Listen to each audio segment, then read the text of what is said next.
Բարի օր, ուրախ եմ ձեզ ողջունելու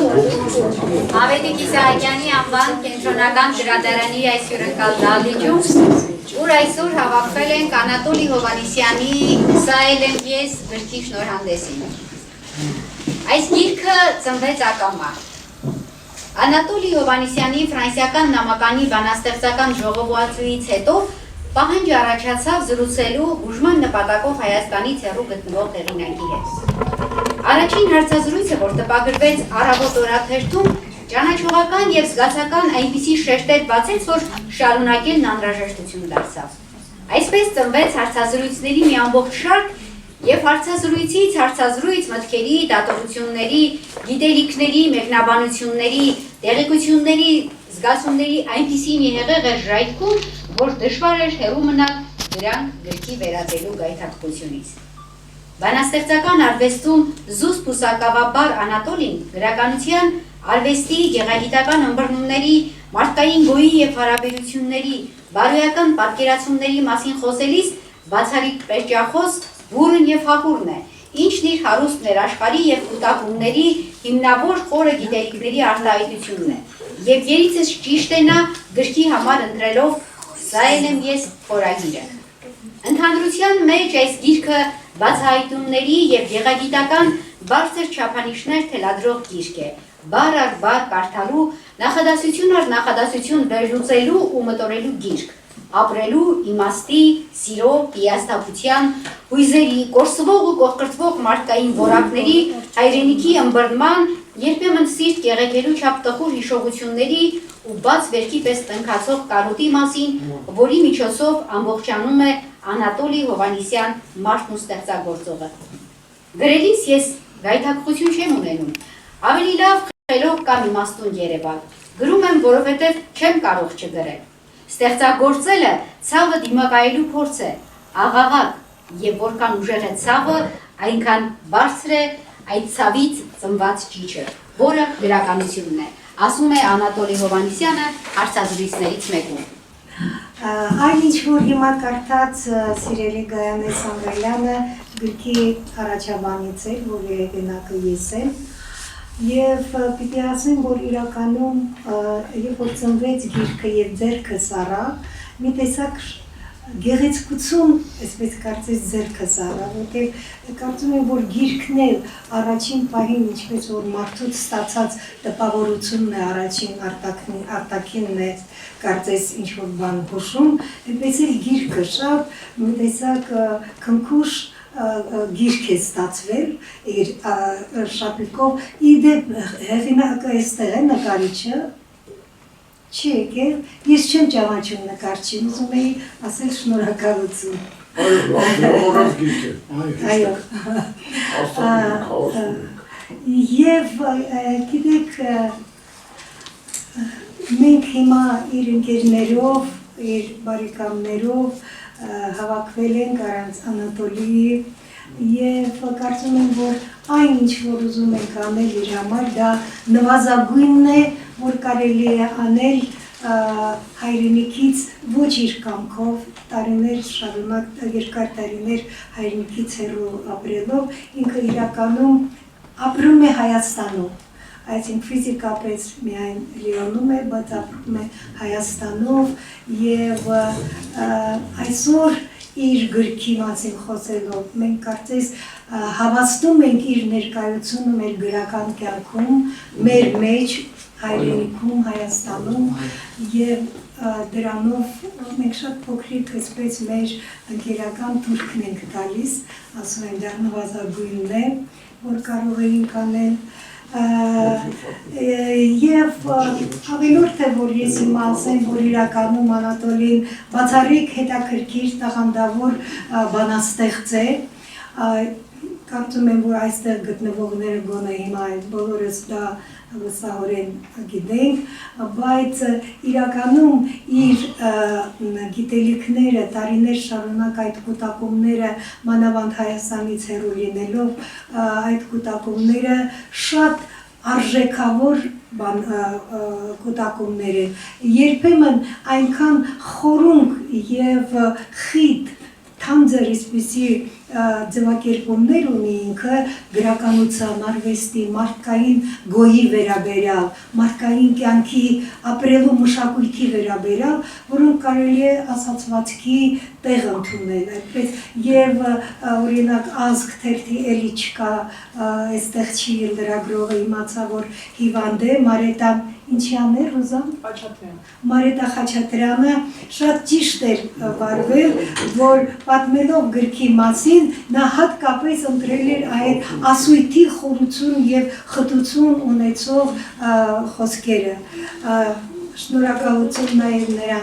Գիտեք, սիրելի բարեկամներ, ես չեմ ուզում խոսել գեղարվեստական արժանինքների մասին, որովհետև մենք շատ պատվարժան ելույթ ունեցողներ ունենք, բայց կուզեի Անատոլիի խոսքը մի կարճ խոսք է ուղարկել ինքը, թեպետ այսպես վերջում ենք սովորաբար ասում հեղինակը իր խոսքը, բայց այսօր ավելի լավ է սկզբից լսենք, հետո շարունակենք։ Շնորհակալություն բոլորիդ։ Բարև, սիրելի բարեկամներ,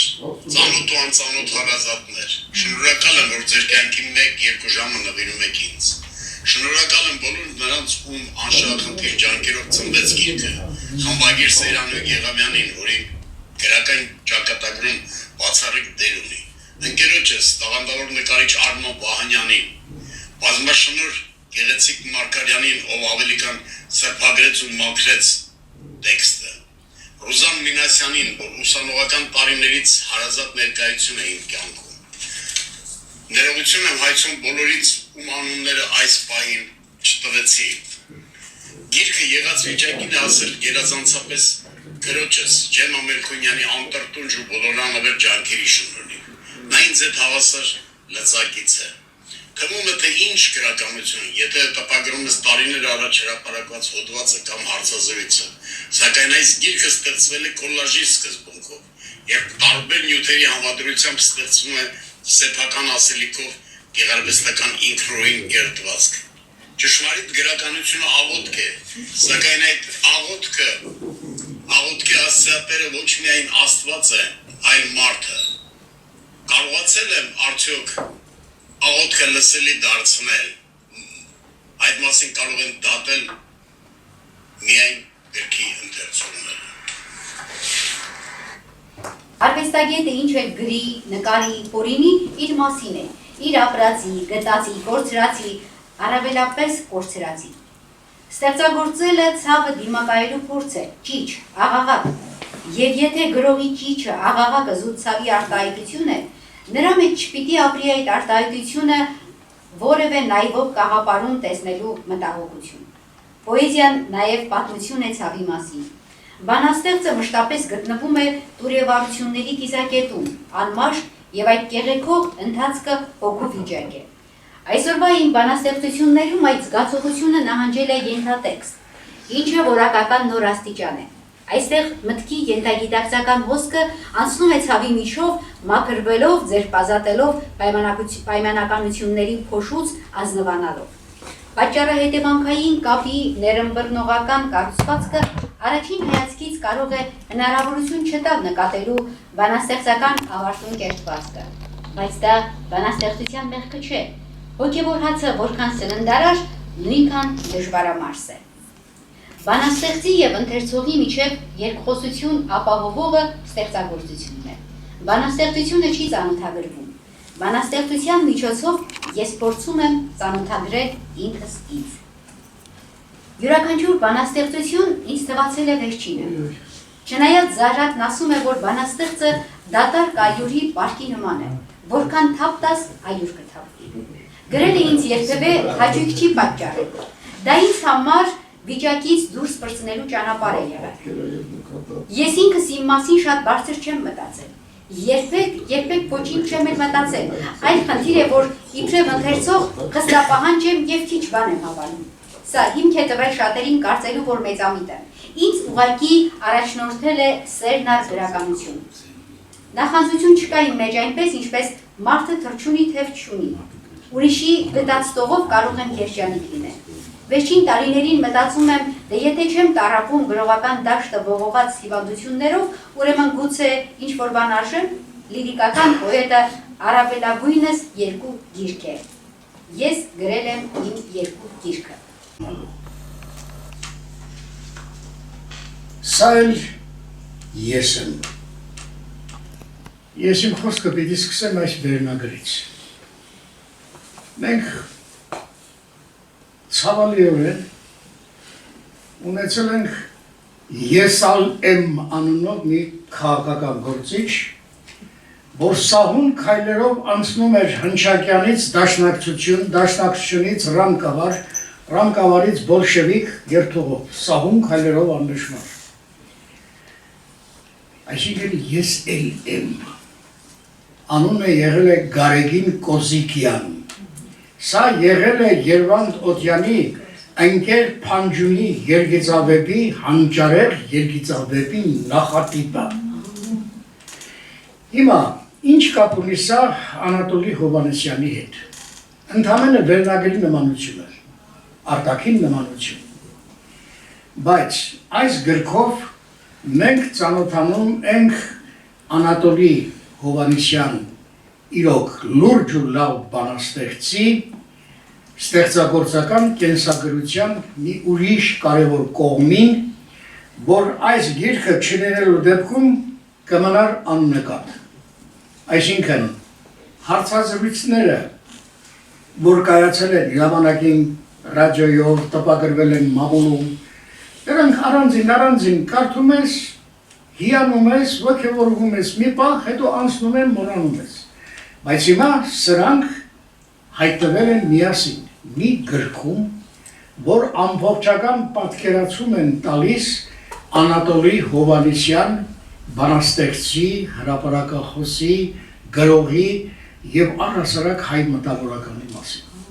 Ընդ որում մտավորական մի այն տիպն է Անատոլի Հովհաննիսյանը, որ ապրում է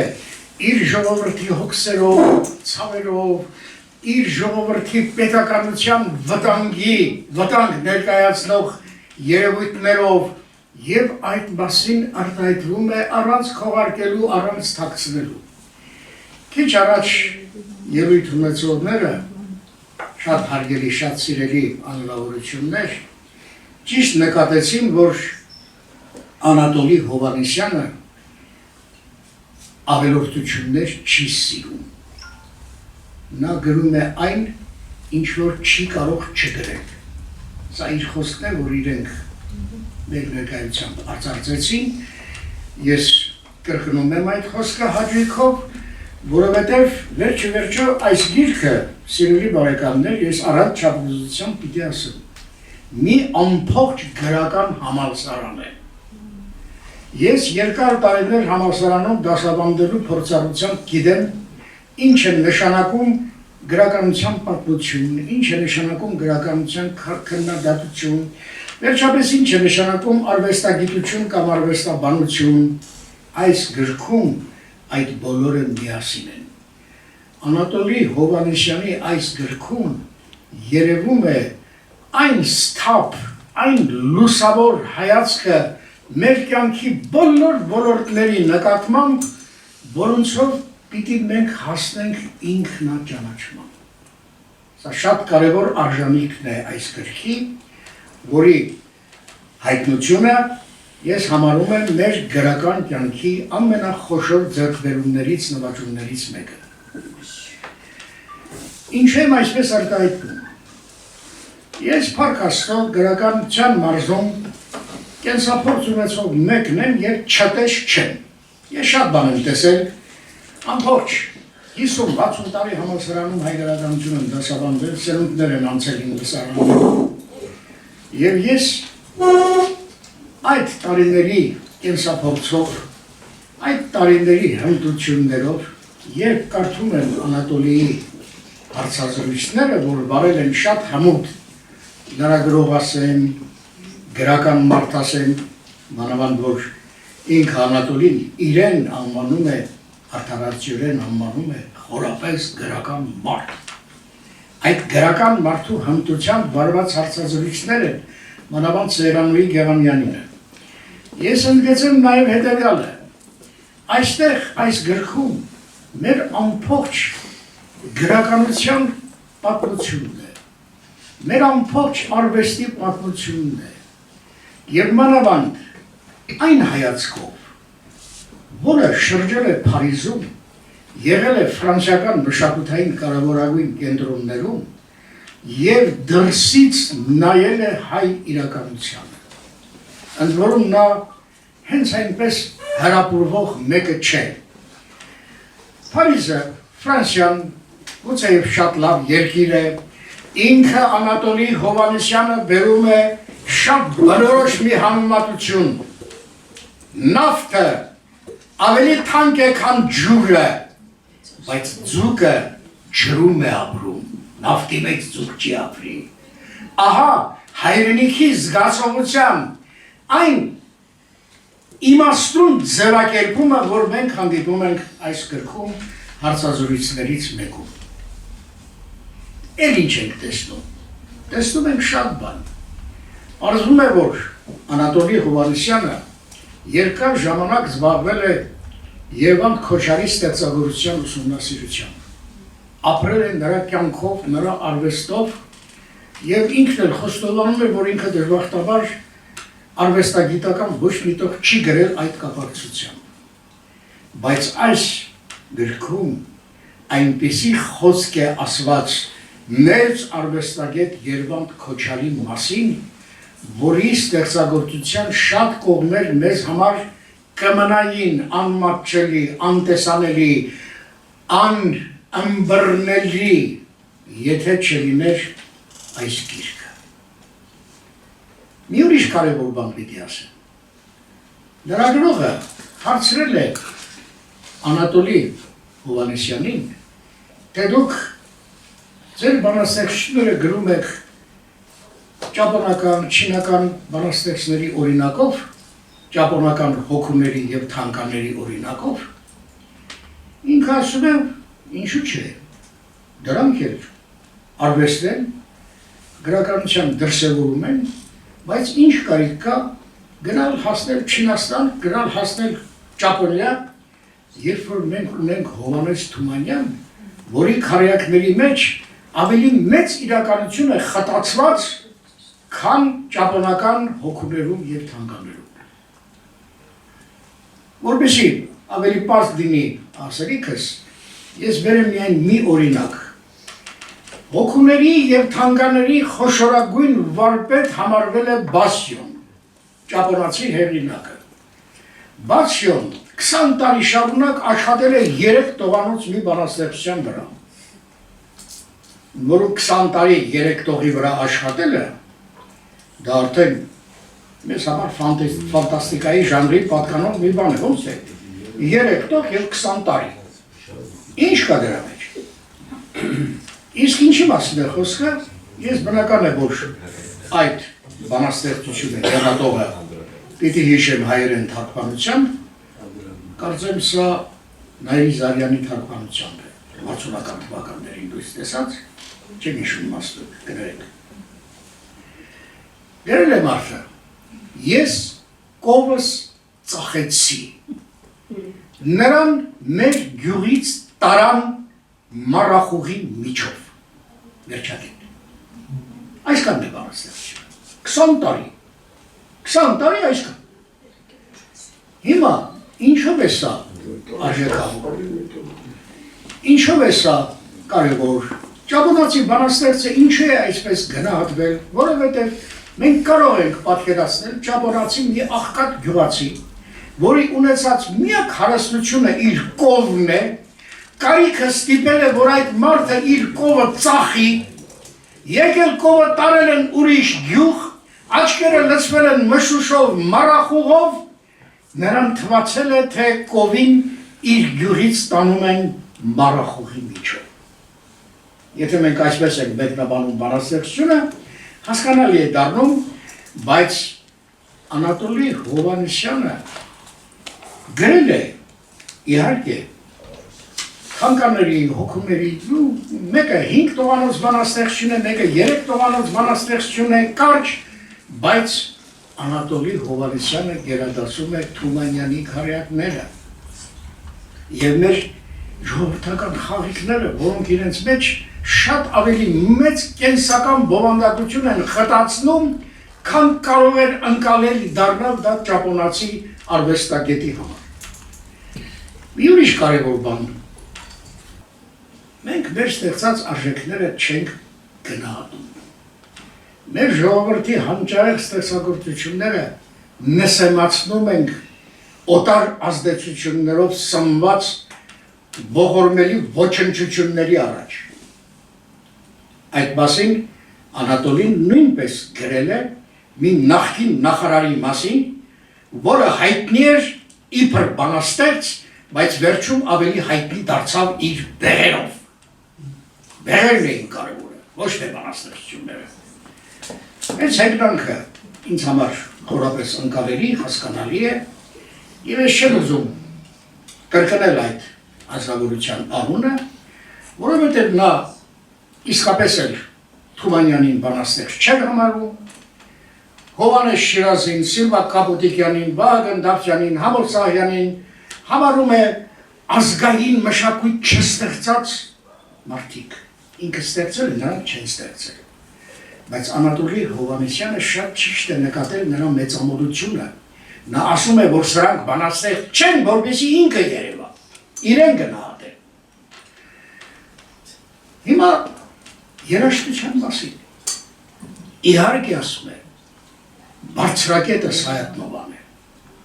Արվեստի բարձրակետը Սայաթ-Նովան է։ Նա ստեղծեց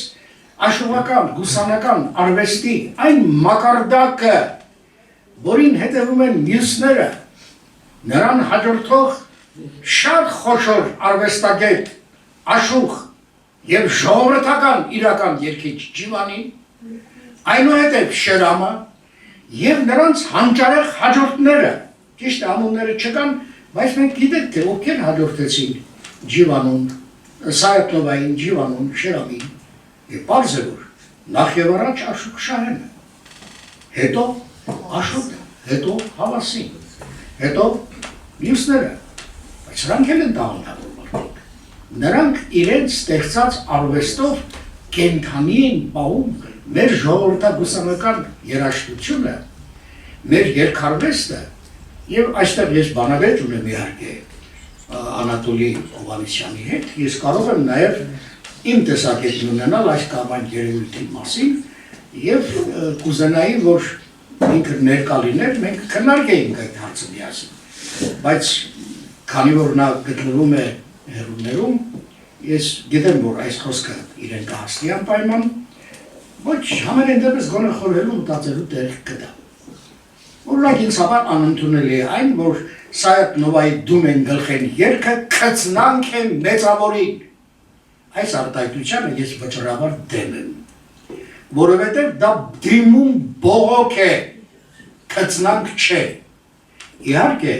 Անատոլին ասում է, որ դա բարձր արվեստով հորինված գեղեցկություն է, արվեստի գեղեցկություն, բայց այդ որակումը ինձ համար ընդունելի չէ։ Եթե ձեզնից որևէ մեկը կընդունի, իր գործն է։ Բայց ես ասեմ, ես հակադրության հիմքը հետևյալն է։ Դա պալատից վտարվելու առիթով Սայաթ-Նովայի գրած դիմում բողոքն է աննախանումին, ոչ թե Հերակլին։ Հերակլին ուղղված դիմում բողոք է 59 թվականին գրած երկրորդ անգամ պալատից վտարված։ Նիկոլ Աղբալյանը, մեր մեծագույն Սայաթ-Նովագետներից մեկը, որն ասում է աննախանումին է ուղղված եւ ոմանք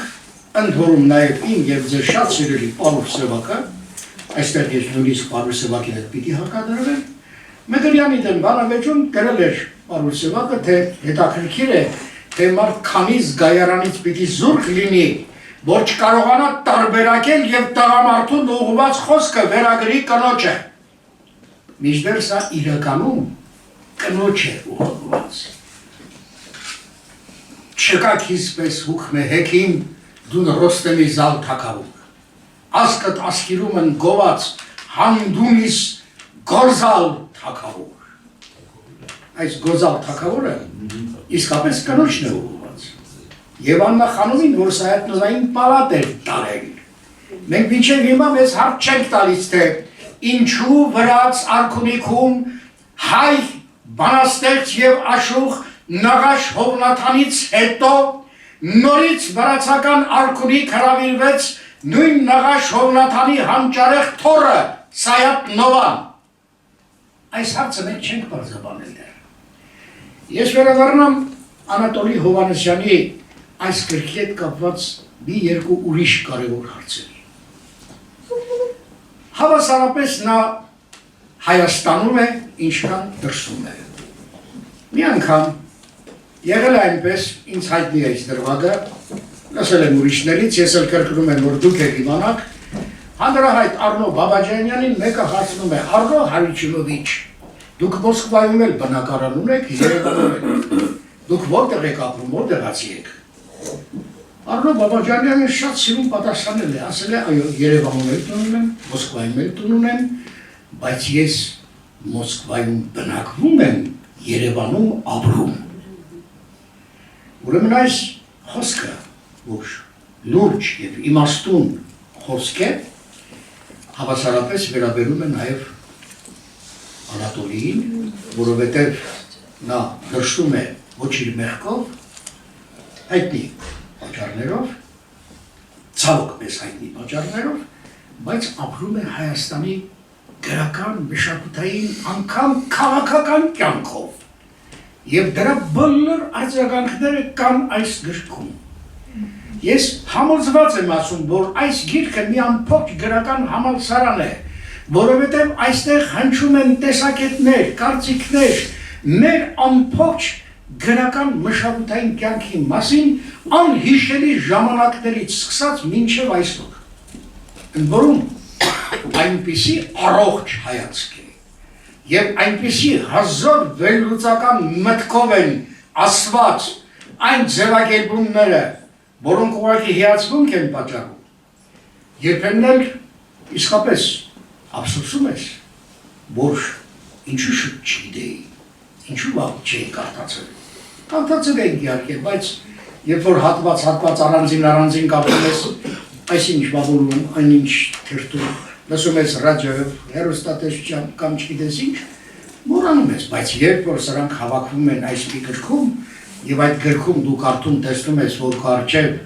լրջագույն հայ մտավորական է այդ բառի ամենադրական իմաստով, եւ նրա մտքերը դարձնում են գրական արվեստի հետ կապված շատ երևույթների իրական եւ ճշմարտացի գնահատական։ Այսպես է օրինակ, ասենք, Չարենցի, Տերյանի, Թումանյանի, Հրանտ Մաթևոսյանի գնահատումների այն բանաձևումները, որ տվել է Անատոլի Հովհաննիսյանը։ Ես մի խնդիր միայն արծարծեմ, որ ձեզ պատկերացնելի լինի, թե ինչու եմ այս հարցանիշներ բերում։ Որտեղ տեսեք, մենք ունենք գյուղագրություն, ունեցել են քաղաքաբնակ գյուղագիրներ, բայց ինչ էր գյուղագրական հոսանքը հայ իրականության մեջ եւ Հրանտ Մաթևոսյանի մի թյուրիմացաբար արտահայտված նախադասությունը դարձել է դրան գնահատելու հիմք, որովհետև ինքը Հրանտ Մաթևոսյանն ասել է ես էության գյուղագիր եմ։ Այսինքն ես պատկերում եմ գյուղական իրականություն։ Դա ուրիշ խնդիր է։ Եթե Հրանտ Մաթևոսյանը հետևում է ռուսական Ջիրևենսկայա պրոզա գյուղագրական արձակի ավանդներին, ասենք Վասիլի Բելովին, Շուշքշինին, Անդրեյ Բիտովին եւ մյուսներին, այդ իմաստով Հրանտ Մաթևոսյանը ճիշտ է, բայց նա միամտաբար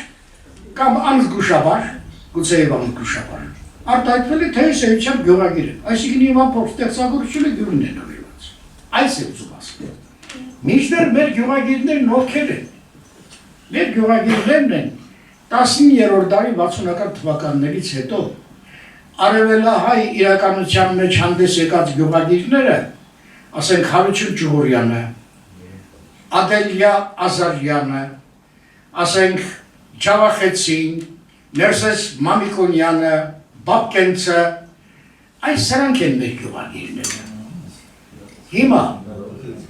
արևմտահայ իրականության մեջ գավառական գրականություն կար։ Այդ գավառական գրականության հիմնադիրներից մեկը Խրիմյան Հայրիկն էր, մեկը Մշո Գեղամներ կամ Գեղամ Տեր Կարապետյանը, հետո Ռուբեն Զարդարյանը, սրանք ուրիշ որակ են։ Իհարկե արևմտահայ գավառական գրողները իրենց գեղարվեստական մտածողությամբ անհամեմատ բարձր էին արևելահայ գյուղագիրներից, որոնք ընդամենը վարժապետներ էին, գյուղական վարժապետներ, իրավաբան փաստաբաններ էին, հաշվապահներ էին, գրագետ մարդիկ էին, որոնք իրենց պարտքն էին համարել իրենց շուրջը կատարվող դեպքերը, իրադարձությունները շարադրել ինչպես պետք է, ինչպես եղել են, բայց դրանով գեղարվեստական գրականություն չի ստեղծվի, որովհետև կենսական փաստը գեղարվեստական պատկեր կարող է դառնալ միայն գրողի դիտողականության շնորհիվ։ Այսինքն կենսական փաստերը մեր գյուղագիրները շարադրել են, ազնվորեն, բայց չեն հասել գրական կերպարի ստեղծման եւ գեղարվեստական ընդհանրացման մակարդակի չեն հասել։ Հիմա այդ տեսանկյունից եթե մենք նայենք Հրանտ Մաթեոսյանին, Հրանտ Մաթեոսյանը ամենևին էլ գյուղագիր չէ։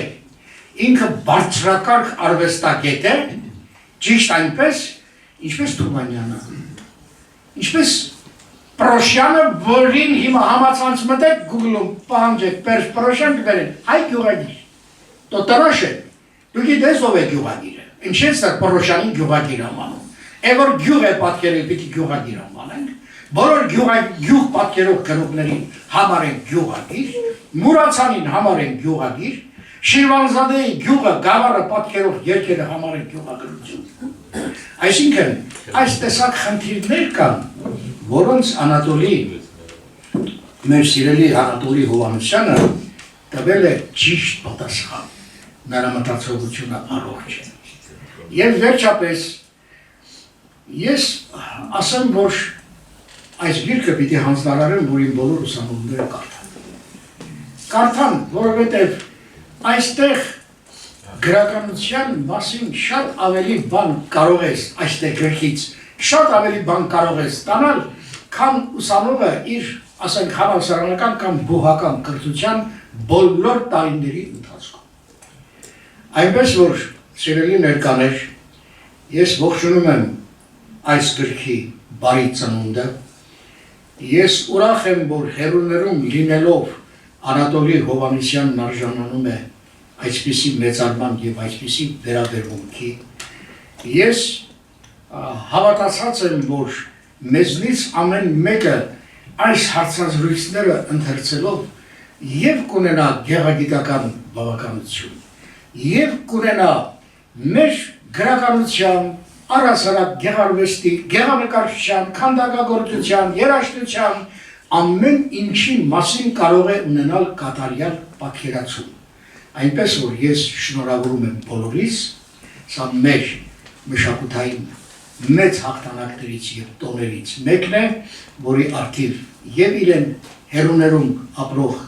մեր լուրջ ու լավ հեղինակին և բոլորիս շնորհավորում եմ այս գրքի։ Հայրենիքում է, որ ծիրան ծառը քեզ ծանոթ մեկին է հիշեցնում։ Բնանկարը քո շարունակությունն է։ Այստեղ ամեն ինչ խորթ է և անհարազատ։ Ես չեմ ասում տկեղ է, այլ է։ Փարիզը տոն է, որ միշտ քեզ հետ է։ Եթե այդ տոնը կա, բնակվում է քո ներսում։ Ջանից Անատոլին նաև ինձ ասում էր, որ ոչ միայն այս գրքի ես բանաստեղծությունների գրքի մասին նաև այսօր մենք կարող ենք խոսել։ Դրա համար չէի կողմնորոշվում, բայց որքան կարդացի այս վերջին գիրքը, սա եմ ես, այնքան համոզվեցի, որ եթե տեսական ինչ-որ բաներ պետք է ասենք, այդքան էլ մեծ չեն տարբերությունները, որովհետև այնքան ներդաշնակ են Անատոլի Հովհաննիսյանի գեղարվեստական ստեղծագործությունները եւ նրա գաղափարները, որոնք փոխադարձաբար լրացնում են իրար կամ շարունակում են մեկը մեկին։ Այդ առումով ուրեմն ես հանգստացա, որովհետեւ որի մասին խոսես կլինի Անատոլիի մասին, իսկ այսօր ես ուզում եմ Անատոլիի մասին խոսել։ Նրան որպես բանաստեղծ ընկերներ վաղուց եմ ճանաչել, բայց մեր հանդիպումները խմբագրությունում այնքան հարևանցի էին ու այսպես հերթապահ էին, որ ես այդքան էլ ուրեմն չեմ հիշում, բայց մեր այսպես հանդիպումները այս անգամ արդեն շագերտավոր, որովհետև դրանք արդեն արձարն այսպես հանդիպումներ չէին կամ երես-երեսի հանդիպումներ չէին, այլ զուտ զրույցներ էին, հեռախոսազրույցներ էին։ Այդ հանդիպումները սկսվեցին մի 5-6 տարի առաջ, երբ ես էլ համարյա նույն պատճառներով հայտնվել էի Ֆրանսիայում եւ փորձում էի ինչ-որ խնդիրներ լուծել եւ փորձում էի նաեւ իր հետ իրենից խորհուրդներ հարցնել ինչ-որ քայլեր անելու համար, իմանալով որ իմ ընկերը այնտեղ վաղուց է։ Ես կարդացի այս գիրքը կարդալիս տեսա, որ ուրեմն դրանք կամ մեր զրույցներն էին այս գրքի անդրադարձը կամ այս գիրքն է մեր զրույցների անդրադարձը, որոնք բայց երբ որ նայեցի ամսաթվերը տեսա, մենք խոսում էինք արդեն եղած բաների մասին ու զարմանալին այն էր, որ անընդհատ համաձայնվում էինք, ես անընդհատ համաձայնվում էի, ինչ ասում էր, ինձ համար տարօրինակ վիճակ էր իհարկե, որովհետև ես այնքան էլ համաձայնվող մարդ չեմ, բայց հանկարծ ինձ բռնացրեցի այն հանգամանքի վրա, որ ինչ որ ասում եմ, հա, ճիշտ է, հետո որ գիրքը նայեցի ու կարդացի, ես սկսեցի դուրս գրել այնպիսի ուրեմն խոսքեր, որոնք իմն են, բայց իր գրքի մեջ կարդացել, ես հիմա այդ խոսքերից մի քանիսը կուզենայի, որ այստեղ կարդալ, գրքից սա էլ եմ ես, վերնագրի մասն էլ ասեմ, իմ յուրաքանչյուր բանաստեղծություն ինձ թվացել է վերջինը, տարօրինակ էր, բայց ինձ էլ է միշտ թվում, որ իմ յուրաքանչյուր բանաստեղծությունը կարող է վերջին լինել, այդպիսի սպառնալիքի տակ ապրում ենք, երևի թե ինձ թվում է, որ շատ բանաստեղծներին սա երևի թե այս վիճակը բնորոշ է։ Հետո ես մի ուրիշ մտքի հանդիպեցի, ես նորարարական երևույթների վերաբերել, ասում են նորարարականը գրականագիտության կողմից հնարված պայմանական, եթե չասենք արհեստական հասկացությունները։ Սա ինձ համար շատ հարազատ միտք է, որովհետև ես ինքս նույնպես մտածում եմ, որ ոչ թե ուրեմն արվեստը նորը չի ասում, ինչպես ասում են աշխարհի լուսնիկակ ամեն ինչին է, այլ արվեստի վերաբերմունքը, արվեստի նկատմամբ վերաբերմունքն է անընդհատ, այսպես մրցակցային փուլի մեջ գոյատևում, այսպես ասեմ, որպեսզի ինչ-որ նոր ձևով կարողանա մեկնաբանել ստեղծվող արվեստի գրականությունը։ Մի ուրիշ միտք Պորտալարի կտրվելով մոր ու զավակի կապը չի հատվում,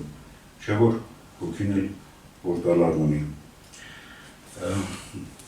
Սա ինձ հարազատ բան էր, որովհետև հարցազրույցներից մեկում Անատոլին ցավով խոսում է մոր կորստի մասին, ես ճակատագրորեն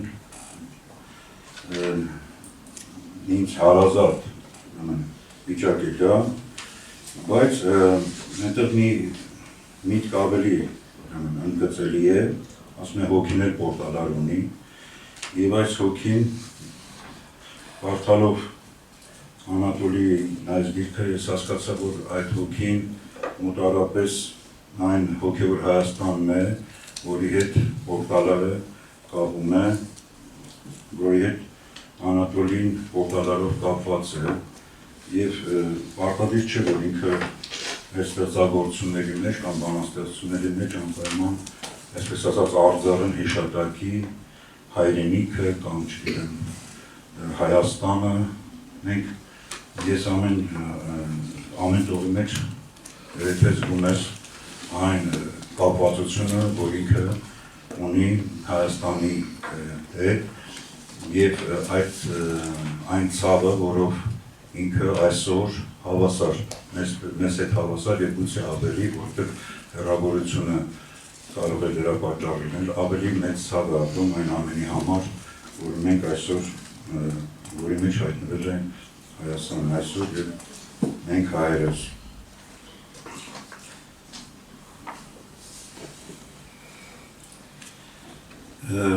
Վերնագրի մասին է ուզում ասել, որ սա էլ եմ ես, իհարկե սա էլ է Անատոլին, բայց վերնագիրը, որ ասում է, կարծես թե ուզում ասել ինչ-որ տարբերություն կա սրա և սրա միջև, բայց կարծում եմ զուտ տեխնիկական առումով, զուտ ժանրային առումով այդ տարբերությունը ընդգծելու համար է այս վերնագիրը դրված վերքի, այնինչ ուրեմն շատ միահյուրս են բանաստեղծությունը և այս հարցազրույցների և նաև ուրեմն հոդվածների ժողովածուն։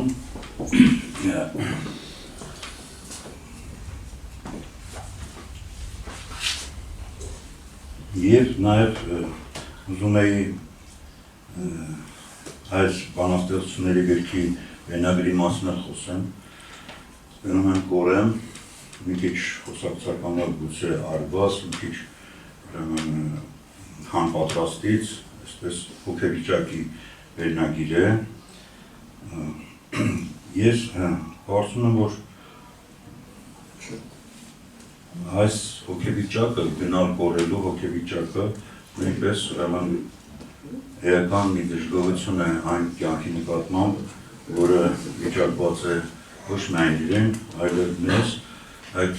համընդհանուրի ընկալումը վերքի մեջ կա և հեռանալու կորելու այս տրամադրությունը ինձ հիշեցրեց այս վերքից մի բանաստեղծություն, որ հիմա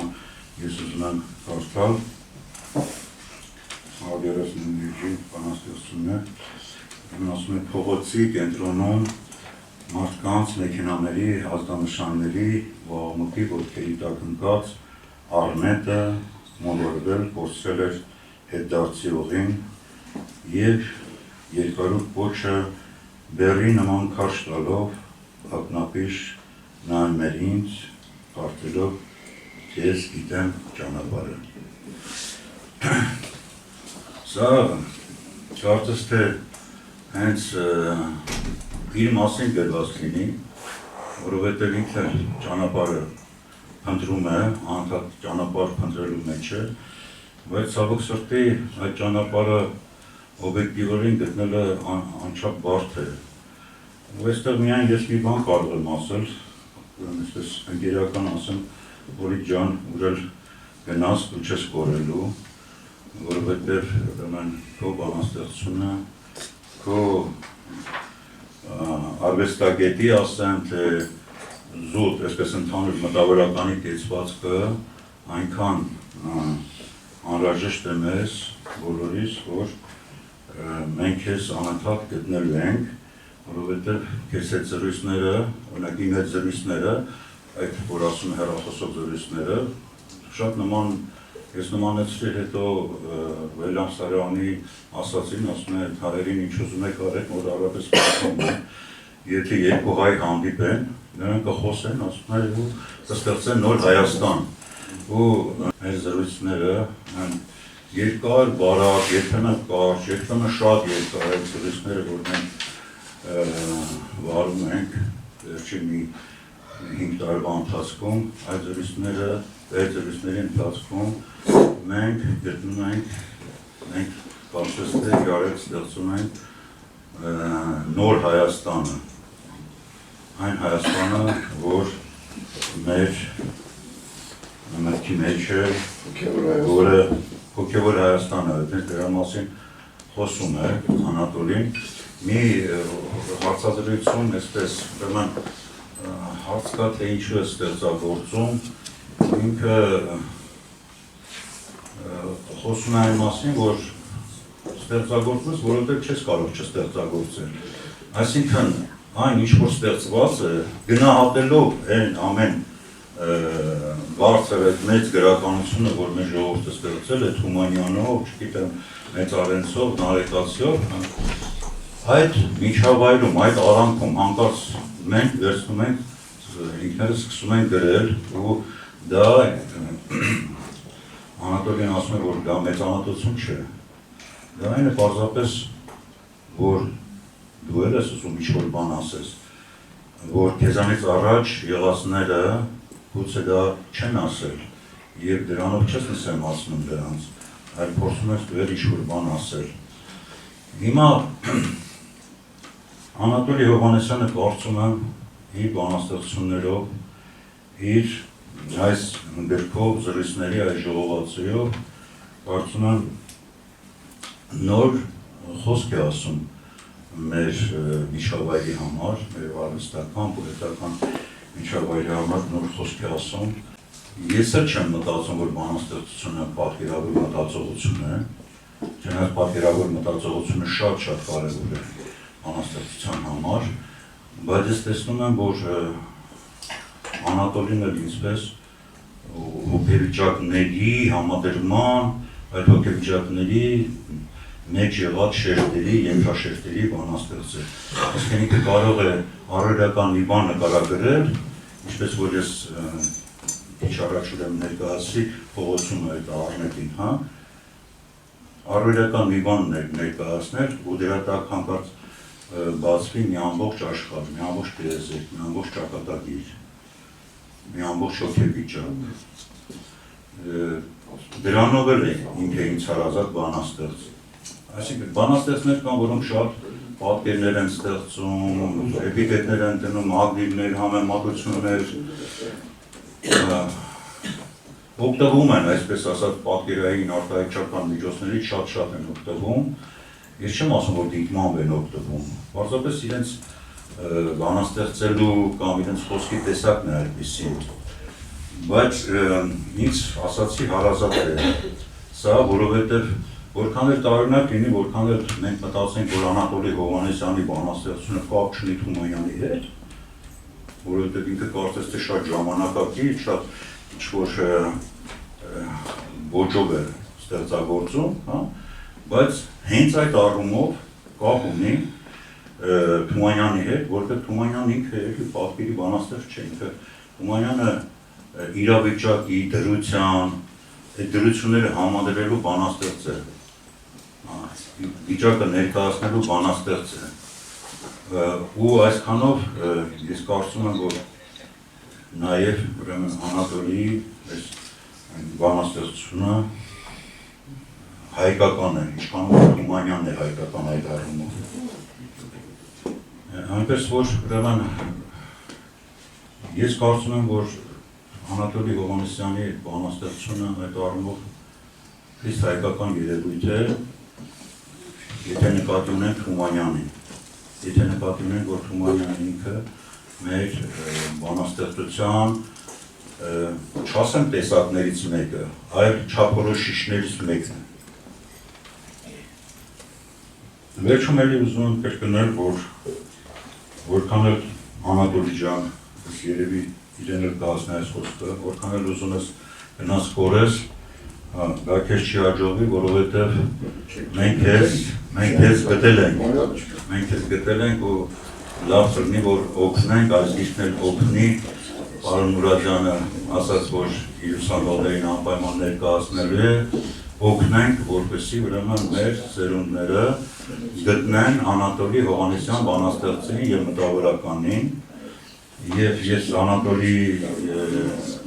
փոխարեն ասեմ այս պահին իհարկե շնորհակալություն եմ ուզում հայտնել այս գիրքը ուրեմն տեխնիկապես իրականացնողներին, այս հարցազրույցները վարողներին, Սերյանե Գեղամյանին, Ռոզան Մինասյանին, Թումանյան Գևորգին, հա, Գևորգ եկել կա մեր գեղեցիկին, սրբագրության համար եւ եթե էլի անուններ կար, որ մոռացա թողներ են, շնորհակալություն, դա արժեքավոր գիրք է եւ ես ուզում եմ համաձայնել պարոն Մուրադյանի կարծիքի հետ եւ էական գիրք եւ արժի որ այս գիրքը, այս գրքերը մեր երիտասարդները ունենան, ծանոթ լինեն, շնորհակալություն։ Ես մնացի մի օր բանաստեղծության հետ մենակ։ Բարերի հերթականությունը ես չեմ եղել որոշողը, գրի առնողներ էլի կլինեն։ Քարերի մեջ կորչող, աղբյուրից ձայնի ականջողերով գիշերը պեչնելով, ես հեռացա երկինք, այս կլոր մոլորակում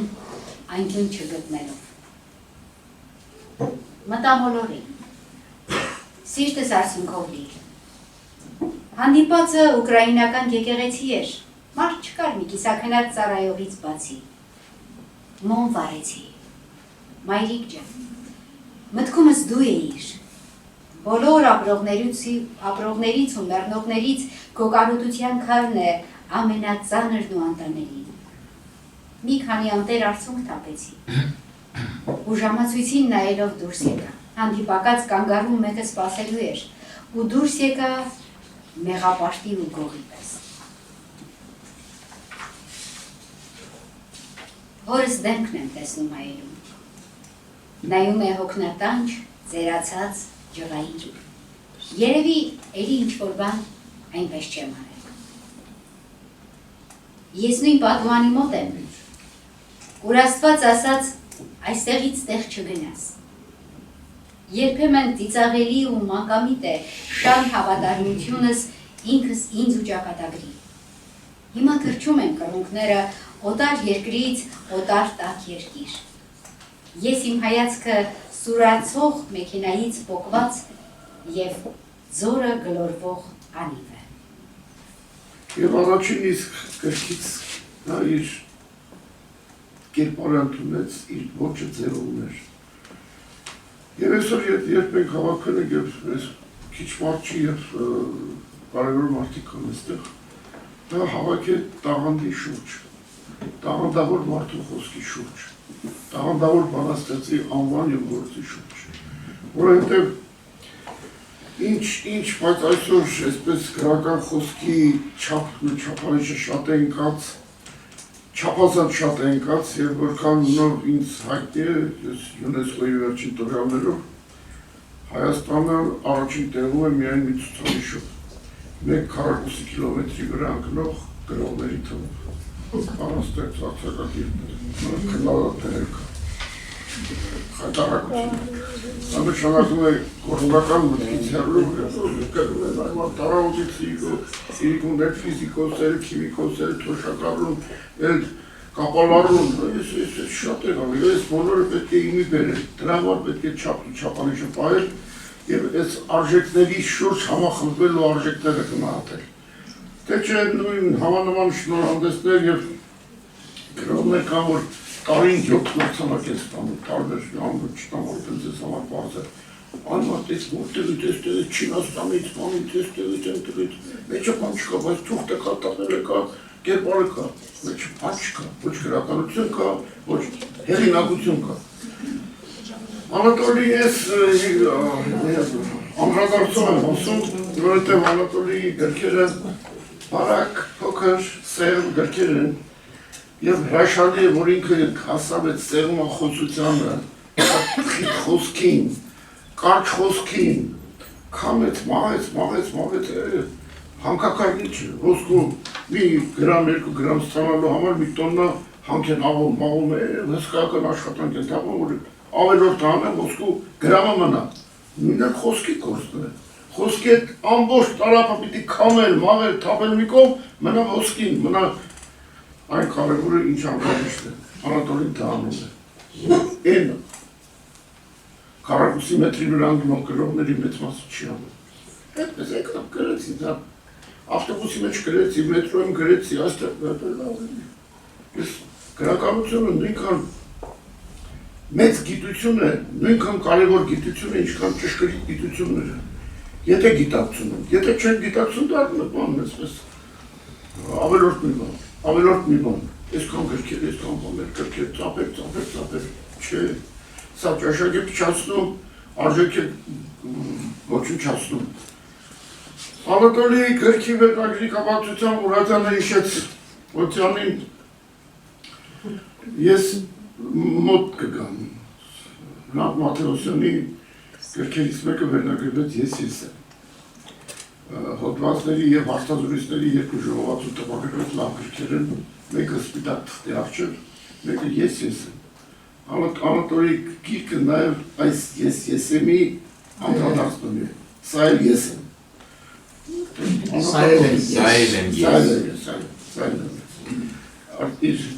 Սա իր գրքերի շարքի մեջ ասեց և պոետը մի սայլ եմ, վերնագիրը Մաթեոսյանի վերնագիրը նիպը հիշեցի դրամանոց։ Նրա պոեզիան այդ խտության իմաստության մեջ է։ Հիմա պատկերավոր է, թե վիճակային է, հետաքրքիր շերտավորում արեց Թադևոսյանը, Թադևոսյանը, բայց բանաստեղծության գեղարվեստական խոսքի ինքը ոնց է գցել կլորնենք պատկերում, առանց պատկերի ինչ էլ ասես էլ չի դառնում։ Եղավ մի պահ, ասենք, Չարեցային վերջին շրջանի գործերունի, որ կարող ես կարդալ միայն գործողություններ են, գործողությունների միջով է պոեզիան գնում, պատկեր կարող է հազվադեպ ուշ, բայց հանճարի է ծերներ, գնաց հասավ այդտեղ։ Անատոլիին է պատկերավոր խոսում, և եթե բանաստեղծությունից հանում եք պատկերը, համեմատությունը, փոխաբերությունը, դա արդեն մնում է ուրիշ բան, որը ավելի հեռու է բանաստեղծություն։ Մտավարժեն կտա։ Այս գիրքը ես երեք այսօր ուշադիր նայել եմ կարդացի, մի քանի նյութեր թերթեցի, ծանոթացա, ովքեր արել են այստեղ անուններ տվեցին կանանց այդ երջանիկ խմբի անունը, ես չեմ տա, բայց կհիշատակեմ ապրեք դուք և ապրի Անատոլին, որ դուք իրեն այստեղ օգնում եք, այդ իր շնորհքն է, և ձեր շնորհքն է։ Գիրքը լավ է տպված, որակով է տպված, և լավ է տարելը բաներն են մի քիչ մեծ բան, շնչող գիրք է, բանցում ես ես չես խեղդում դողերի մեջ, բաների մեջ։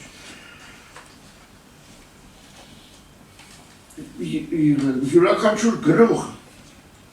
այսպիսի մի գիրք պետք է թողնել։ Ինչու՞, որովհետև այս կարգի տեսական, գրականագիտական, վերլուծական, քննադատական և այլ մտքերը բանալի են տալիս նրանց պոեզիան բացելու։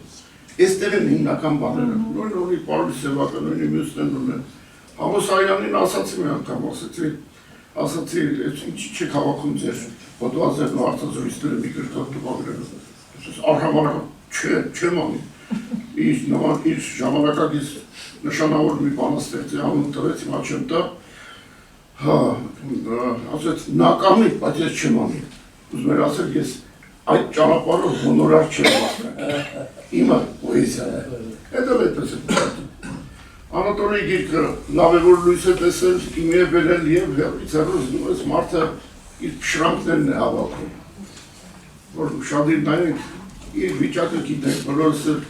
այդ սրտացավությունն ունենք, որ հավաքել ենք այստեղ, իր փշրանքներն է հավաքում։ Ելնեք ուժուկորով գտնի իր մեջ,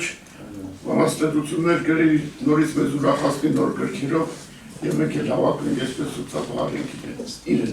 Գուցեև այս ծափարությունները մի քիչ թեթևացնեն իր դժվար կյանքը և առողջություն մաղթեն ծափարները։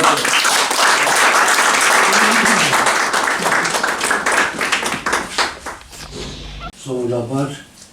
գրողների մայից հետո նոր հավաքում են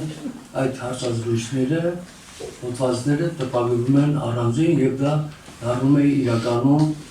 գուցե նորություն, գուցե ինչ-որ մշակութային իրադարձություն։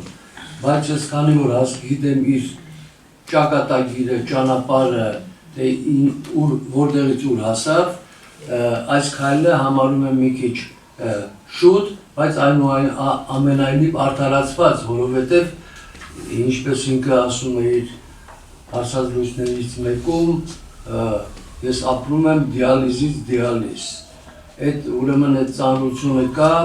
ինքն էլ ամեն վարկյան այս տրամադրությունների մեջ է և փորձել է ինչպես Դավիթ Գասպարյանն ասել, փշրանքները հավաքել, այլապես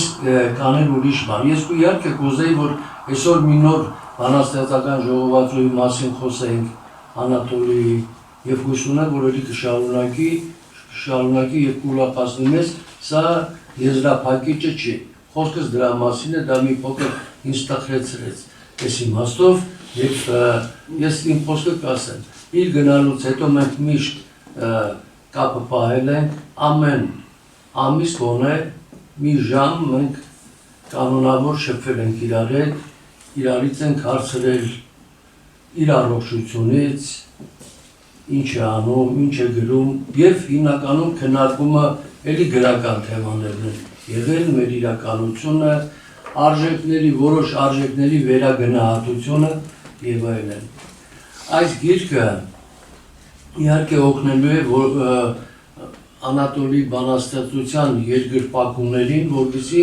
նրանք թափանցեն այդ բանաստեղծությունների պոեզիայի շերտերի մեջ։ Սովորաբար հարցազրույցները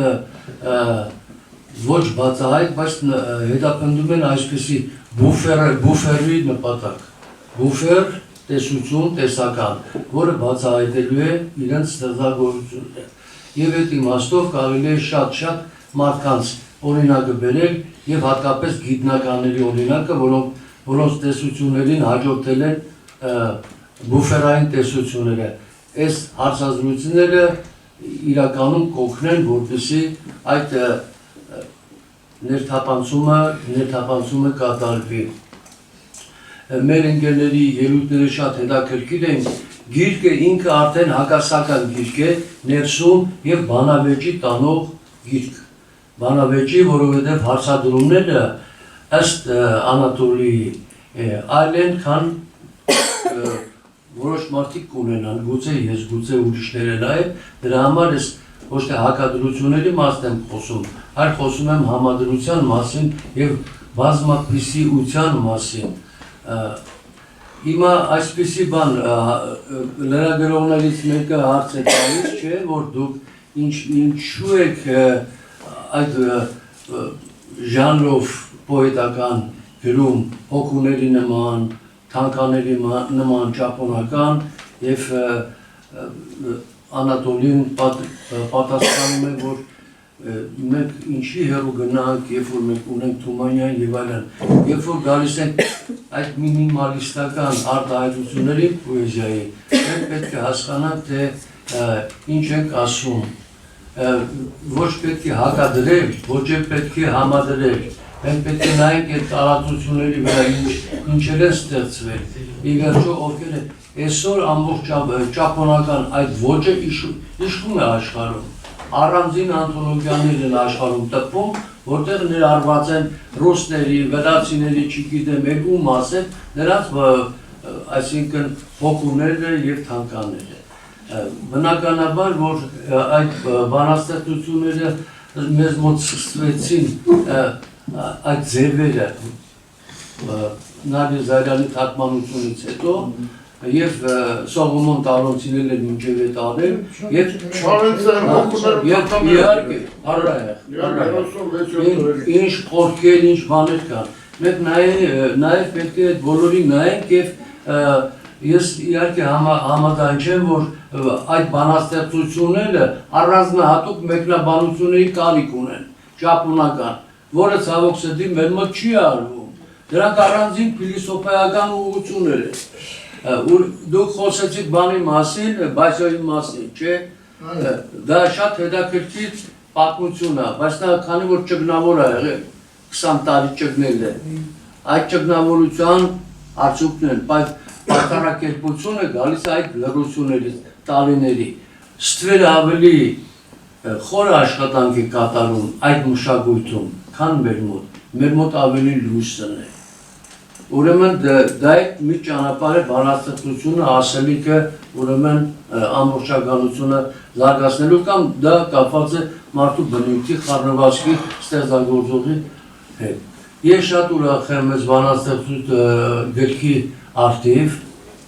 շնորհավորում եմ, կուզեի, որ այս գիրքը առիթ հանդիսանար, որպեսզի ուսանողները ավելի խորության, ավելի լավ կարդային Անատոլիի պոեզիան, որից հետո այս գրքի հետ միասին փորձեին վերլուծել, հակադրվել կամ ողջունել այն մտքերը, որ Անատոլին վերում է իր գեղագիտության, քանի որ ոչ պատահական խոսակցություններ են գեղագիտություն բառը, փիլիսոփայություն բառը եւ այլն, հայագիտությունը եւ այդ բոլորը կան իր տաղանդի շրջանակներում կան այդ բոլորը, դրա համար կուզեի, որ մեր ընթերցողները ավելի լավ ընթերցողներ լինեն, որովհետեւ այսօր մենք ընթերցողի պակաս ունենք, շատ լավ ընթերցողների պակաս ունենք, որը ցավոք սրտի մեզ շատ քիչ է պատահում, նկատի չունեն, թե ասենք մի գրողի կամ երկու գրողի, առհասարակ, որևէ մեկը, եթե կասի ես գտել եմ մի 10 լավագույն ընթերցողներին, ես կծափահարեմ իրեն։ Ես իմ ընկերոջը ցանկանում եմ առողջություն, պնդանակ ու շուտ գաստեղ, որ էլի սիրով նստենք, խոսենք էլի մեր քննարկումները շարունակենք։ Ես դա համարում եմ շարունակություն։ Շնորհակալ։ Արևելյան Հայաստանում չափազանց շատ լարախաղացներ կային։ Սա ցեղասպանության հոգեբանական արձագանքներ մարդկանց հոգիներում, սրտերում, մտքում։ Շարունակելով Դավիթ Գասպարյանի միտքն եմ ուզում ասել, որ այսօր երբ հայ մարդը, հայ քաղաքացին իրեն չի գտնում, իր իրացումը, իր սպառումը, իր կայացումը որոնում է ու չի գտնում, ինքն էլ բանաստեղծություն է գրում կամ արձակ ինչ-որ բան է գրում, իրեն փորձում է այդպես պարպել իր միջի ապրումները։ Ես բանասեր չեմ և իմ խոսքը բնականաբար բանասիրական մտածողության միջավայրից հեռու է, ինչպես իմացաք ես հին զինվորական եմ և ուզում եմ նաև զինվորականի աչքերով նայեմ, ի պատիվ Անատոլիի, ում վերջին անգամ տեսել եմ 40 և ավել տարի առաջ, երբ ինքը ընդամենը ուսանող էր, իրենց կողքսում երկու տաղանդավոր տղաներ կային, Էդուարդ Խաչիկյան արձակագիր և Անատոլի Հովհաննիսյան։ Ցավոք սրտի Անատոլիի պոեզիային ծանոթ եմ Գարունում և ավանգարդում, եթե չեմ սխալվում, մի քանի հրապարակումներից տպավորված եմ, բայց բնականաբար արձագանքները արդեն շատ են հեռացել և հիշողությունս բնականաբար թույլ չի տալիս շատ բան դրա շուրջ ծավալվել։ Ես որպես զինվորական ասեմ, որ հասարական գրական ցերեկույթների որպես կանոն չեմ մասնակցում, թեև մեծագույն բավականությամբ, երբ որ մասնակցում եմ, մեծագույն բավականությամբ եմ լսում պրոֆեսոր Սամվել Մուրադյանին, Դավիթ Գասպարյանին, այսօր ինձ համար նաև հաճելի էր Շանթ Մկրտչյանի խոսքը, որտեղ իրեն հազվադեպ եմ լսել, Տադևոս Տոնյանն իմ 100-ամյա ընկերն է և միշտ էլ ինքնատիպ է, թե իր պոեզիայում, թե իր մտածողության մեջ, թե հասարակական պրոցեսները վերարտադրելու իր ունակության մեջ։ Ինձ այսօր բերել է Անատոլիի գիրքը, ռազմիկի գիրք է սա, առողջ մարդու գիրք է, ես հիվանդ չտեսա այս գրքում և ես կարծում եմ այս գրքի ամենամեծ հաջողությունն է։ Սա առողջ մարդու, մարտնչող մարդու, ըմբոստ մարդու, երբեմն նաև կռվազան մարդու խոսք է, ինչն էլ ինձ բերել է այստեղ։ Ես մի քանի մարդ տեսա այս գրքի մեջ, այս փոքրիկ գրքույկի մեջ մի քանի մարդիկ կային, ամեն մեկի ինքնուրույն, որքան էլ գուսահերեն չի սինխրոն, համերաշխ ապրում են իրար կողքին և գրականագետը, և արվեստաբանը, և բանաստեղծը, և մտածողը, և ամենակարևորը քաղաքացին։ Քիչ առաջ ասեցի, մարդիկ, որոնք իրենց տեղն ու դերը չեն գտնում հասարակության մեջ, որտև հասարական միջավայրը 30 տարի ամլացրել, ոչնչացրել են, եւ ամեն մեկը իր ողորմելի խղճուկ պատուհանից է փորձում իրեն ու process-ները գնահատել, որովհետեւ օբյեկտիվորեն եթե ընթերցում ես այսօրվա մամուլը, հեռուստատեսությունը եւ այլն, բոլորը ստամոքսի խնդիր են լուծում, կամ գրեթե բոլորը։ Եվ պարտությունները, որքան էլ ցավալի են, դա միայն պետական իշխանավորների պարտություն չեն, դա զինվորականների պարտություն չեն, դա քաղաքացու պարտություն է։ Այն քաղաքացու, որը հեռացել է կրթությունից, այն քաղաքացին, որ դպրոց չի հաճախում կամ հաճախածը դպրոց չի, այն քաղաքացուն, որ ընդհանրապես գիրք չի կարդում, այն քաղաքացին, որը վերլուծական մտածողություն չունի, process-ների նկատմամբ վերաբերմունք չունի, հայեցողական, պասիվ, խղճուկ, այդպես կեցվածքով նայում է, թե որտեղից երկու փշրանք կտան։ Ես արհամարհած ունեմ բոլոր կոչումները եւ արհամարհած ունենամ բոլոր, չգիտեմ, տիտղոսները։ Ես դեռ կապիտան ու մայոր ժամանակ եմ գեներալներ տեսել եւ ինձ ճանաչողները գիտեն, թե նրանց եւ իմ շփումները ինչպիսի ինչ որակի ու հարթության վրա են եղել։ Ինձ ոչ կոչումները կարող են զարմացնել, ոչ տիտղոսները, ինձ կարող է զարմացնել մարդու բարոյական կերպարը, կեցվածքը, ասելիքը, ասելու ուժգնությունը։ Ես հիացած եմ Անատոլի այս գրքով եւ ավելի շատ երևի հիացած եմ Սեյրան Գերմանյանով, Ռուզան Մինասյանով, մի քանի հեղինակներին հիմա բնականաբար ծանոթ չեմ, անունները չեմ կարող մտաբերել, հիացած եմ ինչու, որտեղ իրենք են կերտել այս գիրքը, իրենք են կերտել Անատոլի Հովհաննիսյան մտածողին, գրականագետին, արվեստագետին, բանաստեղծին կերտել են եւ դուք շատ ապրեք, իրոք շատ ապրեք եւ այդ շնորհակալությունը ձեր հասցեին, որ բոլոր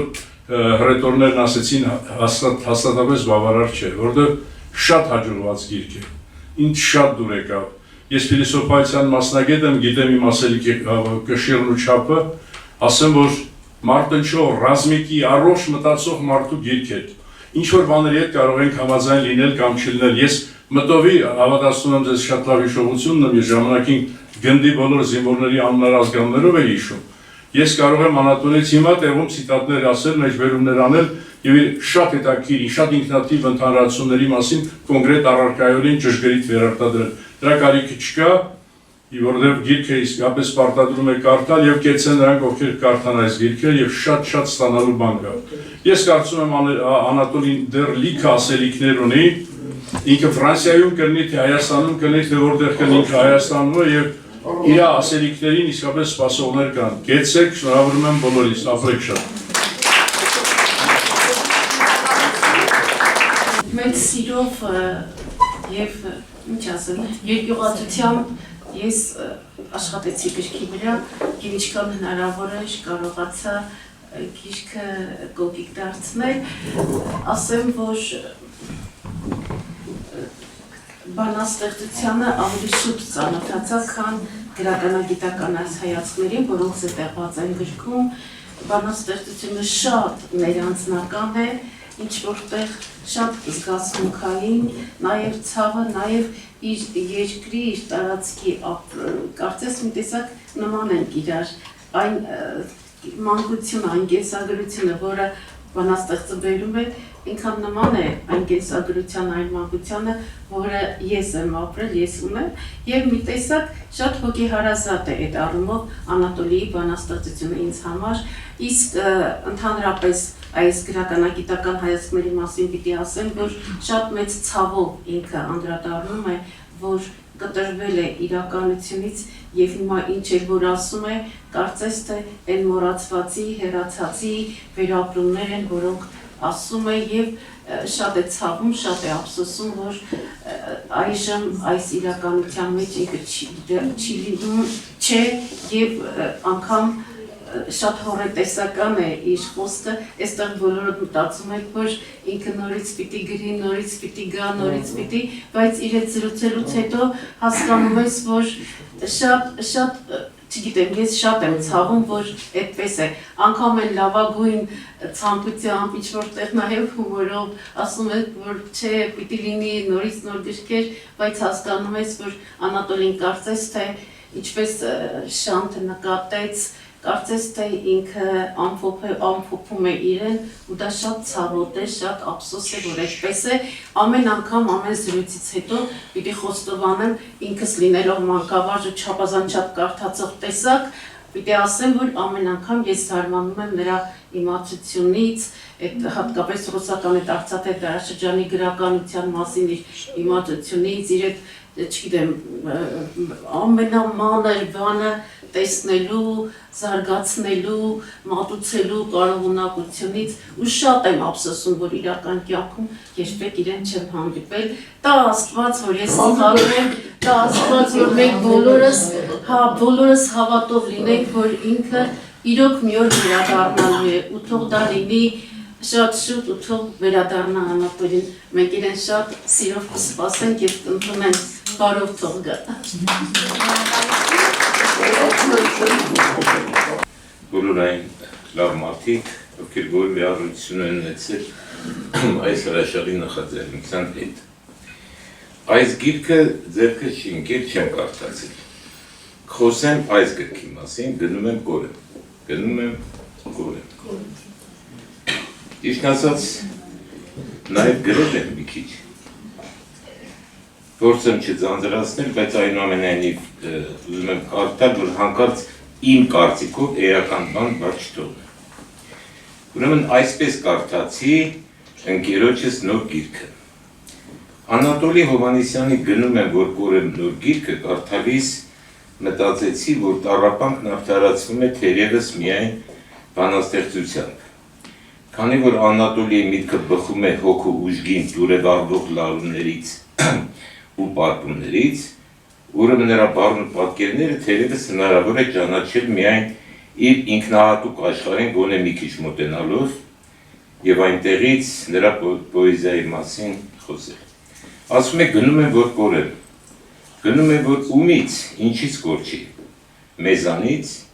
այս աշխարհից, ինքն իրենից, գուցե նաև բանաստեղծությունից, չէ՞ որ միտեղ ասում է գրածս բանաստեղծությունները էլ չեմ գրելու, բանաստեղծությունները, որոնց ճանապարհը փակել եմ ակամա, չեն դառնա հետ։ Ըստ իս սրանով նա խոստովանում է, որ բանաստեղծել է իր համար որևէ նպատակի թիրախավորում կամ հանգրվան չէ, որ հասել է ու հրճվանքով պատրաստ է կենալ այնտեղ, այլ ինքնածին ու ինքնակործան բռնկում պայթյուն, որը ոչ թե խնամքով նախապատրաստել է հեռվից վառելով պատրույքի լարը, այլ մի անզսպելի ոգի, որը հեքիաթի հերոսի պես մեկ անգամ է մորից ծնվել, մեկ անգամ էլ կզարկի։ Նա չի սպասում իր բանաստեղծությունների վերադարձին, փակել է դրանց հետդարձի ճանապարհը, որովհետև դրանք երևի այնքան թանկ են իր համար, ինչպես առաջին սիրո տաք ու երկյուղած համբույրը հասուն մարդու հուշերում, ինչպես առհասարակ ինքը Անատոլի պոեզիա, որպես անընդհատ հանկարծաստեղծվող տիեզերք, որը սակայն մեկ անգամ է արարվում ու ավարտվում։ Բանաստեղծ ընկերոջն ուղղված իր ստեղծագործության մեջ ասում է. իսկ ժամանակը անկատարյալ լոկձուր հայլի է խամրող, բանաստեղծությունը մեր փշրվելու ձայնը, միակ սպեղանին։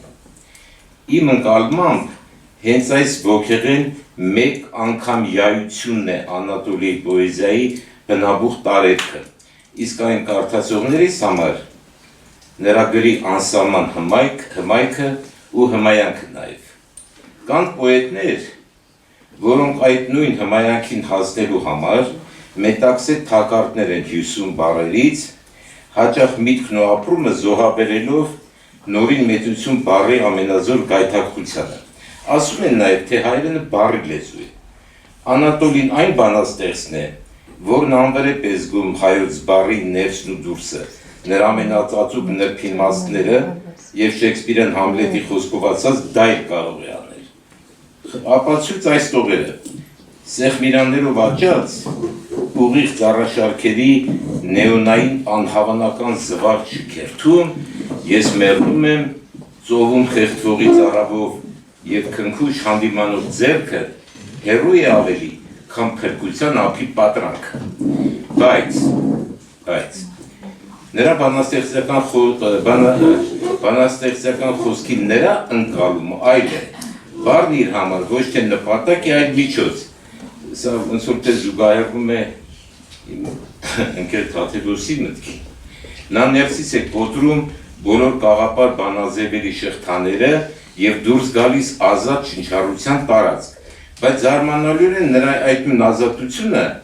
ակամա վերածվում է արդեն մի նոր բանաձևի, մի կարծր իմաստասիրական խտացման, օրինակ սա, իմ մեջ հանգչում է լռությունը մեռածի չարտաբերված խոսքի,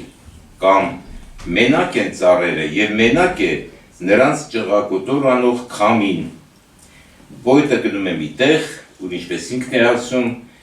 մենք նրա ժամանակակիցներս գնալու ենք ճակճկած հողի նման պապակ հոգիներով, բայց եթե անգամ գնում է կորելու, ապա գնում է առանց հրաժեշտի ցույցերի, հետևաբար վերադառնալու խոստումով։ Իր ողջ դրամատիզմով հանդերձ նրա այս գիրքը մեր ներողություն Նրա այս գիրքը մեր պապակ հոգիները ոռոգող կենարար ջուր է եւ ուզում եմ խոսքս ավարտել այսպես. Շնորհակալություն տաղանդավոր եղբայր։ Իմ կարծիքով բանաստեղծությունը, բանաստեղծագրությունը, այսպես ասենք, ինտելեկտուալ աշխատանք է, որովհետև ազնիվ ապրումներ, խոր ապրումներ ունենում են բոլորը։ Այդ ապրումները անվանելու, պատկերելու, արտահայտելու համար ուղղակիորեն գրագիտություն, իմացություն, կյանքի ճանաչողություն է պետք։ Եվ այս իմաստով կարծում եմ, որպեսզի ասում եմ, բովանդական վերլուծություններ չանեմ, միայն այսպես ձևային գնահատական տալու համար ասեմ, որ եթե պոեզիան, գրականությունը համարենք Անատոլի Հովհաննիսյանի դավանանքը, իսկ այդպես է, լավ է դա թե վատ, բայց ծայրահեղ կերպով իր դավանանքն է, որովհետև իր հետ երկար հեռախոսազրույցների ընթացքում անընդհատ համոզվել եմ դրանում, ապա այդ դավանանքի մեջ պոեզիան այն զոհաբերությունն է, որը մատուցվում է այն աստվածությանը, որի անունը հայոց լեզու է։ Այսինքն, այստեղ հիմա արդեն մոտենալով Վան Գասպարյանի արտահայտած մտքին, հղկվածությունը, խոսքի հանդեպ, խոսքը հարգել է, խոսքը որպես մտքի արտահայտման միջոց կարևորել է, աստվածացնել է այնքան, որ ամեն փնթի խոսք, ամեն անմշակ խոսք թղթին չտրվի։ Այս իմաստով շատ կարևոր եւ շատ մեծ առանձնակի տեղ ունի Անատոլի Հովհաննիսյանի պոեզիան ժամանակակից հայ գրականության մեջ, ասում եմ, չանադառնալով այն ուղերձներին, գաղափարներին, հոգեվիճակներին, տրամադրություններին, որոնք ինքն արտահայտում է իր պոեզիայում։ Ապրումներ կան, օրինակ, ինձ համար շատ ծանր են եւ որոշակի հոգեվիճակում, որոշակի տրամադրության մեջ ես ուղղակի չեմ կարող մոտենալ այդ պոեզիային։ Բայց չխոստով անել էսթետիկական կողմի մեծուց բարձրությունը, այսպես մշակվածության իմաստով կատարելություն բառը չեմ ուզում ասեմ, որ ճրճղան այսպես գեղեցկախոսություն չլինի, չխոստով անել դա եւս ազնիվ չի լինի։ Հիմա ուղղակի խոսքս ավարտելով կուզեմ փոքրիկ այն նախաբանը կարդամ, որ զետեղված է գնում եմ կորեմ գրքում, ես ճիշտ ասած գիրքը խմբագրելու պատիվն եմ ունեցել, հա իմիջ այլոց գնում եմ կորեմ, վերնագրի մասին խոսվեց, ասեմ, որ իրականում պատմեց, որ փոքր ժամանակ, ասում եմ, որ չարաճճիություններ էի անում, այրիկս ջղայնանում էր, ասում եմ, գնում եմ կորեմ, եւ այսպես խռովկան երեխայի այդ բանի հոգեվիճակի արտահայտությունն է եղել եւ այո, այսպես ճիշտ նկատվեց խոսակցական ձևով, այդպես առանց կետադրական նշանի, առանց գնում եմ կորչեմ, չէ, այլ կորեմ, հենց այդ ձևը, որ արտահայտի այդ մանկական, այդ ազնվության, անմեղության, նույնիսկ ենթագիտակցական այդ անդրադարձ անցյալին։ Անատոլի Հովհաննիսյանը հայտնի անուն է մեր գրական ասպարեզում, գրականության մարդիկ նրան համարում են հետխորհրդային շրջանի հայ պոեզիայի կարկառուն այս բառի համար կներեք դեմքերից մեկը, թեպետ հանգամանքների բերումով հեղինակի անունը քիչ ծանոթ է երիտասարդ ընթերցողների շրջանում, եւ այժմ էլ ցավալի է, որ մեծամասամբ գրականագետներ մարդիկ են, ովքեր այսպես թե այնպես առնչվում են բարձր պոեզիային, լավ կներ, որ երիտասարդները նույնպես լինեն։ Խիտ է Հովհաննիսյանի բառի լիցքը, թեև եթերային չէ նրա գիրը, ոչ ծավալուն բանաստեղծություններում ապրումը թանձրացած է, հմայությունն ու տառապանքի զգացողությունը միատեղ։ Եթե երբևէ երևակայենք, թե ինչ հույզեր կունենար անձավում ինքն իրեն բանտարկած փոքր մհերը, թերևս հենց նրան նմանեցնենք Անատոլի Հովհաննիսյանի քնարական հերոսին։ Ինչու է մարդը մեկուսանում, որքան է փորփրում ինքն իր ներսը, որ տողերն այդչափ հղկվում են, իմաստները ծանրանում ժայռաբեկորների պես։ Կարելի էր եւ ժայռ բառը գործածել, բայց ժայռաբեկորներն են, ոգված ամբողջությունից, ճանապարհին ընկած լինում, ընթացքիդ մեջ քեզ էլ մեկ են քարացնող պատկերների պես։ Ես այն սարն եմ, որ հոգնել է արդեն սեփական անդունդները նետվելուց, գրում է բանաստեղծը, եւ այս տողերը երևի թե ավելի քան որևէ գրականագիտական վերլուծություն հենց իրենք են բանաձևում նրա ստեղծագործության էությունը։ Իսկ ընթերցողին մնում է միայն խորհրդածել այս ներամփոփության պատճառների շուրջ, երբ մարդն ինքը կարծես թե լուր է եւ նրա սենյակի պատերն են աղաղակում։ Հատկանշական է նաեւ ժողովածուի անունը՝ գնում եմ կորեմ։ Ծնողից ներս սրտած երեխաներն են հաճախ իրենց խրոփն այդպես արտահայտում՝ գնում եմ կորեմ։ Եվ երբ այս դարձվածքն ընտրում է արդեն բանաստեղծը, այն եւ ցավ եւ ջերմություն է ծնում մարդու սրտում։ Ես ուզում եմ ուշադրություն դարձնել ժամանակագրության վրա, որովհետև այնպես չի, որ հոդվածները նոր են եղել եւ համապատասխանում են այն աստված համապատասխանում այն իրողություններին, որ հիմա կարդում ենք ու ասում, վայ, ինչքան ճիշտ է ասել։ Ես այս գիրքը ծնվել է նաեւ այդ իմաստով եւ մենք դրդել ենք։ Ես սիրում եմ հեղինակ փախցնել։ Ես լրագրողներից մեկն են ինձ համարում, որ սիրում է հեղինակ, որը խոսքի եւ գործի տարբերություն չկա, քաղաքացիական կեցվածքը եւ տողերով ազնիվ լինելու մեջ է եւ այդ շարունակելիության մեջ է, ինչը ինքը որ պահպանում է։ Այս հարցազրույցները, որոնք ծնվել են եւ 50%-ը երևի առավոտում տպագրվել են նրան ստիպելով, նրան հորդորելով, նրան անդադ, այդպես ասած, մարզական վիճակի մեջ պահելով, հենց դրա արդյունքն է, ծնվել են ոչ թե 1 տարի առաջ, 2 տարի առաջ, 3, այստեղ հարցազրույցներ կան, որ արվել են 20 տարի առաջ, եւ եթե հիմա դուք կարդում եք, այդ կարծես հենց այսօրվա մասին է գրել, հենց այս օրերը նայել կանխատեսել եւ ապրել էր։ Սա ես ուզում ընդհանրեն ասել, եւ ուզում եմ ասել բարի նկատմամբ նա շատ սակավ հեղինակներից է եւ թեկուզ լրագրողի հարցազրույցի ժամանակ բարի նկատմամբ ակնածանքը, բարի նկատմամբ բառը, ոչ մի անտեղի բառ նա չի օգտագործում իր մտքերը արտահայտելու համար, բոլորը դիպուկ, բոլորը մտածված եւ ինչպես պոեզիայում էր ինքը բարի նկատմամբ պատվախնդիր, այդպիսի զգացողություն ունեն նաև հարցազրույցներում եւ նրա հարցազրույցներում ինչքան էլ որ դու կարդում ես, ինչքան էլ ցավագին ցավոտ հարցերի մասին էր նա բարձրաձայնում, դու ագրեսիվություն չես զգում, դու չես լարվում, դու չես վատանում հետո։ Կան հեղինակներ, որ թվում է ամեն ինչից խոսեցին, վայ խիստ խոսեցին, վայ այսպես խոսեցին, իր պարագայում ամեն ինչը մտավորական, որը ապրում է, իսկապես ապրում է, մաշկով ապրում, եւ այդ մաշկի տակ ապրածը ինքը փոխադրում է նաեւ հրապարակագրության մեջ։ Մի անգամ նա միջայլոց ասեն ուսանողական տարիներին լավագույն ընկերներից էր գրականագետ Սերգեյ Աթաբեկյանը, որի կյանքը, ինչպես ասում են, ուտում էր, նա համալսարանական տարիներին ինչպես կար, այդպես էլ մնացել է հիմա, եւ դրանից հետո Դավիթ Գասպարյանի հետ էր, մեր հարգարժան Դավիթ Գասպարյանի հետ էր ընկերություն անում եւ պարոն Գասպարյանը մի անգամ իր գրքի մասին խոսելուց, որը նույնպես տպագրվել է առավոտում, մի այսպիսի միտք հայտնեց, որ ես դուրս եմ գալիս փողոց եւ իր պակասը զգում եմ, որովհետեւ իր հետ դու չես գնում կենցաղից խոսելու, իր հետ դու չես գնում ինչ-որ պարզունակ ինչ-որ հարցերից, վեճ կա եւ այդ ազնիվ վեճ կա, դու իրենից սովորում ես, որտեղ ինքը նաեւ քայլող հանրագիտարան էր։ Շնորհակալություն Անատոլի ջան, սպասում ենք քո նոր գրքերին։